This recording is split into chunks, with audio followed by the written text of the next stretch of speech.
नमस्कारः। नित्यानित्यभेदेन गतकारिकायां भवन्तः दृष्टवन्तः सूक्ष्मशरीरस्य किं वैशिष्ट्यं भवति, स्थूलशरीरस्य च किं वैशिष्ट्यं भवति। सम्प्रति सूक्ष्मशरीरस्य विशेषनिरूपणं क्रियते आचार्येण। किं कथ्यते? पूर्वोत्पन्नम् असक्तं नियतं महदादिसूक्ष्मपर्यन्तं संसरति निरुपभोगं भावैरधिवासितं लिंगम्। अत्र पश्यन्तु, लिंगं नाम सूक्ष्मशरीरं।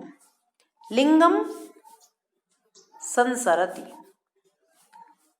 एतच्च सूक्ष्मशरीरं कथं भवति, एतस्य स्वरूपे वैशिष्ट्यानि कानि इति भवन्तः अत्र जानन्तु।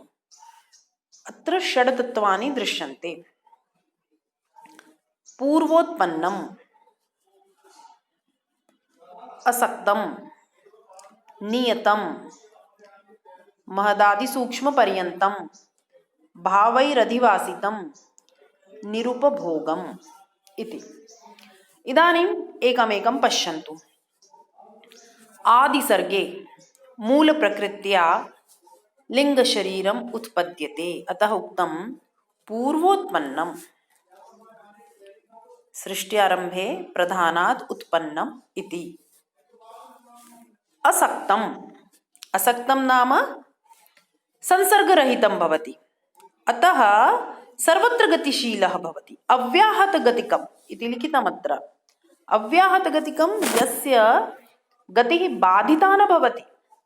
परमाण्वादौ शिलादौ च प्रवेशशक्तिसम्पन्नं भवति, अतः उक्तं लिङ्गं शरीरं कथम् असक्तम् इति। पुनः तृतीयविशेषणम् उक्तं नियतं। नियतं नाम इदानीं ज्ञातमेव आसीत् गतकारिकायामपि, नित्यं सृष्टिमारभ्य महाप्रलयपर्यन्तं तिष्ठति। अग्रे कथितं महदादिसूक्ष्मपर्यन्तम्। एतदपि इदानीम् अहं चित्रे दर्शितवती यत् अत्र कानि 18 तत्त्वानि भवन्ति। महत् अहङ्कारः, मनः, पंच ज्ञानेन्द्रियाणि, पंच कर्मेन्द्रियाणि, पंच तन्मात्राणि। तर्हि एवं 18 तत्त्वानि अत्र भवन्ति। 18 अवयवानां पुञ्जं समूहः भवति सूक्ष्मशरीरम्। इदानीम् अग्रे कथ्यते भावैरधिवासितं। बुद्ध्याः अष्टभावैः युक्तम्। एतस्मिन् विषये पूर्वम् अस्माभिः चर्चितं। धर्म अधर्म ज्ञानम् अज्ञानं, वैराग्यम् अवैराग्यम्, ऐश्वर्यम् अनैश्वर्यम्, एवं एतैः भावैः युक्तं भवति लिङ्गशरीरम्। अन्ते च उक्तं निरुपभोगम्। स्थूलशरीरं विना सूक्ष्मशरीरं लिङ्गशरीरं भोगे असमर्थः भवति, अतः तस्मात् कारणात् किं करोति? संसरति, भ्रमति। पुनः पुनः गृहीतं स्थूलशरीरं जहाति, स्थूलशरीरं परित्यज्य नवं शरीरं गृह्णाति। तद्वयं वदामः न, आवागमनं भवति। आवागमनम् एतदेव। एकदा एकस्मिन् शरीरे सर्वं भोगं करोति, तदनन्तरं मृत्युः भवति, अर्थात् शरीरं त्यजति। स्थूलशरीरं लिङ्गशरीरं त्यजति, अनन्तरं लिङ्गशरीरं पुनरपि नवं शरीरं प्राप्नोति, गृह्णाति इति। तर्हि एतावत् अवगतम्। अत्र पश्यन्तु, चित्रे दर्शयामि। अत्र मया एतत् एवं निर्मितं। भवन्तः एतत् वारं वारं पश्यन्ति चेत् भवतां स्मरणं भवति। कारिकायाः स्मरणम् अस्ति चेत् अत्र भवन्तः न विस्मरिष्यन्ति यत् के अत्र भावाः आसन्, कानि तत्त्वानि आसन्। तर्हि अत्र भवन्तः पश्यन्तु, अस्माभिः यत् कारिकायां पठितं तदेव अत्र प्रदर्शितं। लिङ्गशरीरं कथं भवति, पूर्वोत्पन्नं भवति, असक्तं भवति, नियतं भवति, महदादिसूक्ष्मपर्यन्तं भवति, अर्थात् एतानि तत्त्वानि तस्मिन् भवन्ति, निरुपभोगं भवति, भावैरधिवासितं भवति। अनेन क्रमेण तस्य स्वरूपं भवन्तः ज्ञातवन्तः इति।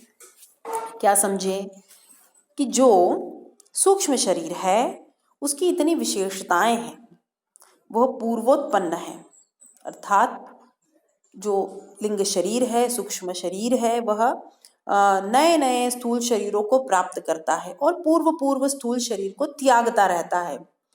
इस प्रकार वह क्या करता है, संसरण, एक स्थूल शरीर से दूसरे स्थूल शरीर में संसरण करता है।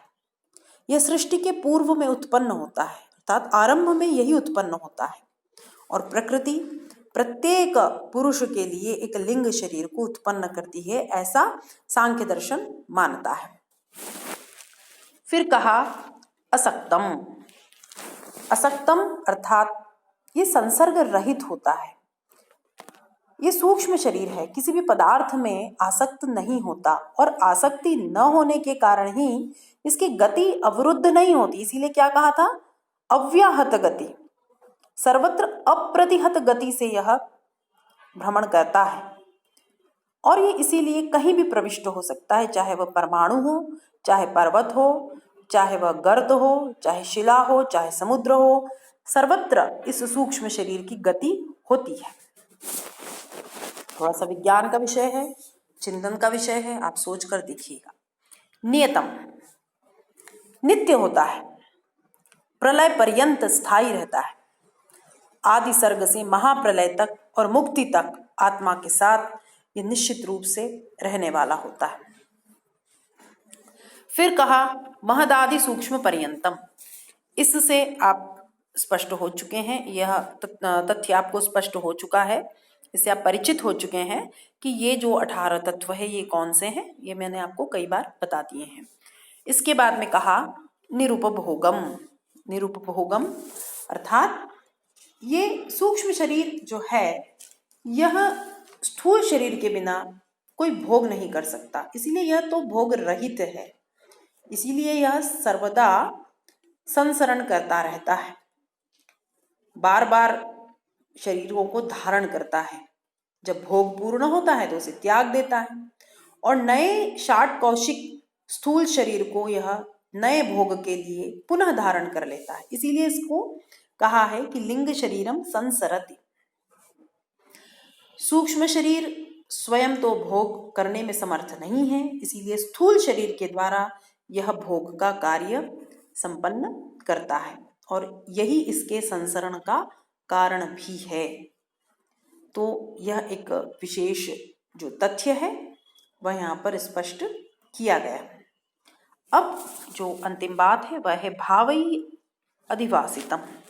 भाव क्या है, आपने देखे हैं बुद्धि के अष्टभाव, धर्म अधर्म, ज्ञान अज्ञान, वैराग्य अवैराग्य, ऐश्वर्य और अनैश्वर्य।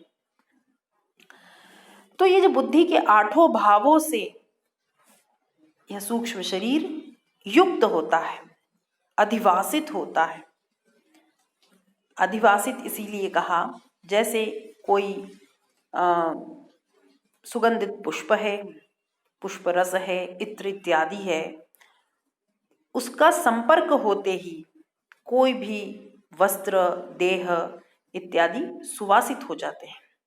उसी प्रकार इन बुद्धि के 8 भावों से संपर्क में आते ही यह सूक्ष्म शरीर भी 8 भावों से युक्त हो जाता है और यही इसके संसरण का हेतु भी बनता है। यह लिंग शरीर प्रलय काल में अपने कारण में लीन हो जाता है, इसीलिए इसे लिंग शरीर कहा जाता है। लयम गच्छति इति लिंगम।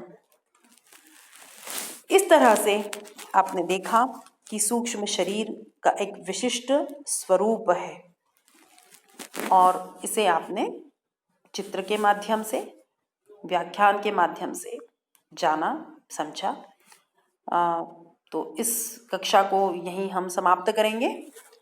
और अगली कारिका में हम देखेंगे कि लिंग शरीर की आवश्यकता और उसके महत्व का प्रतिपादन करने के लिए आचार्य क्या कहते हैं। तर्हि अद्य समापयामः। नमस्कारः।